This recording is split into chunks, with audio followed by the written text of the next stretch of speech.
Highway 50 snakes through the high Sierras, connecting Sacramento, California with Lake Tahoe, Nevada. In the spring of 1994, this remote mountain setting became the backdrop for an ominous mystery and a wondrous miracle.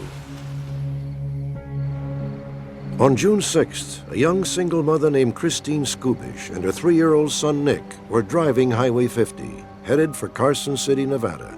But somewhere along a 75-mile stretch of road, Christine and Nick vanished without a trace.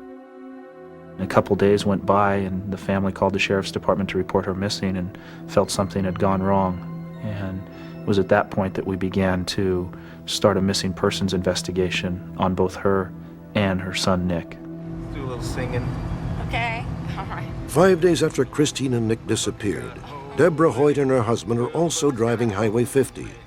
It was late and the Hoyts were singing to help stay awake. Then Deborah caught a glimpse of a startling sight.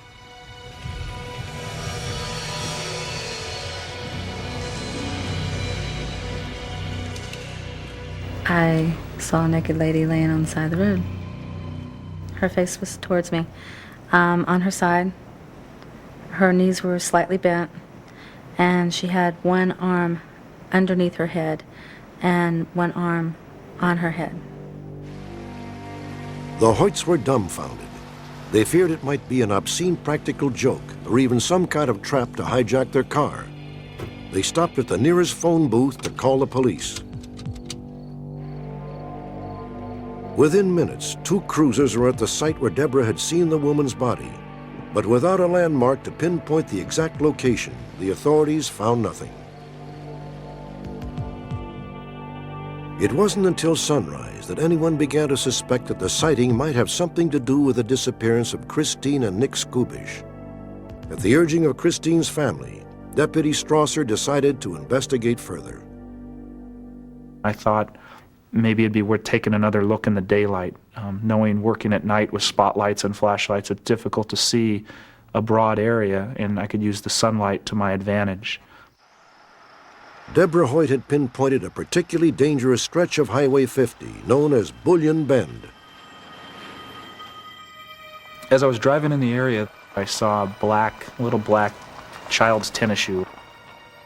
Where I saw it, the road dropped off quite a steep embankment, and I couldn't see over the shoulder at that point. So I parked my patrol car and began walking back on the shoulder.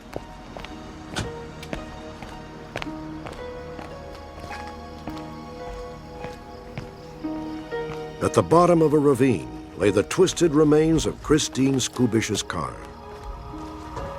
I checked Christine Skubish, and it was apparent that she was deceased. On the other side of the car, in the passenger seat, I saw Nick Skubish laying in a fetal position. I thought that he was dead. And when I reached to check for his pulse, initially thinking I'm going to find, he's deceased, I won't find any pulse, he'll have rigor mortis set in. When I touched him, it appeared to me that he took a breath. Nicky! Nick! Just lay still, buddy. Central 11, Edward. I've got one still alive. Go ahead and start me a medic code 3, please. I need an ETA. At that point, I realized that he'd been down there for about 5 days by himself, so it was kind of a scary thing. For Nick Skubish, it must have been absolutely terrifying. Police now believe that sometime after 2 a.m. on June 6th, Christine Skubish fell asleep at the wheel.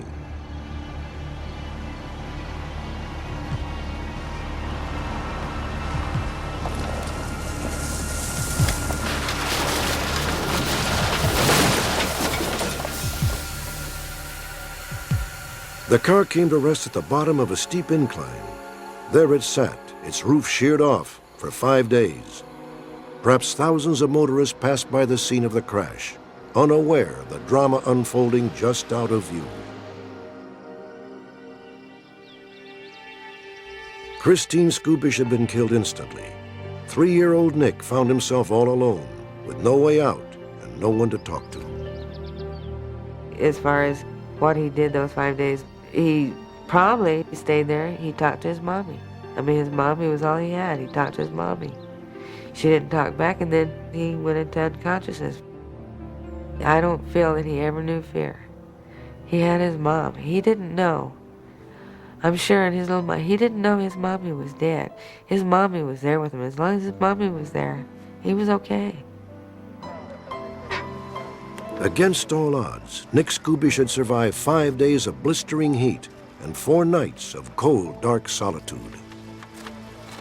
The doctors down there that I spoke with said that when they received him, based on his condition, they estimated he probably had about an hour to an hour and a half left to live. The strange circumstances that saved Nick's life defy explanation. If Deborah Hoyt hadn't seen the naked woman, Nick would never have survived. Is it possible that Christine Skubish herself managed to crawl to the side of the road before dying? The evidence points to a more powerful force at work. Christine was seatbelted, fully clothed, probably killed on impact in that accident, so there was no way that that was her physical body on the side of the road. I know I saw a naked woman on the side of the road, up on the mountain, and I know it was Christine, or her angel, her spirit, so that it would save Nicky. She stayed around for that. I believe that, yeah, Christine had something to do, a hand in saving her child. People say that it's her spirit, it's her angel, it's, who knows? I feel that Chrissy's love for Nicky was so great that her spirit wouldn't let go of him. It is a miracle that Nicky is walking, talking, breathing, eating. I mean, you know, it was a miracle of God that Nicky is what he is today and whatever he's going to be in the future. We may never know exactly why Nick Skubish was saved or how. What truly matters is that he is still alive. Tangible proof, perhaps, that the bond between a mother and child can transcend every obstacle, even death itself.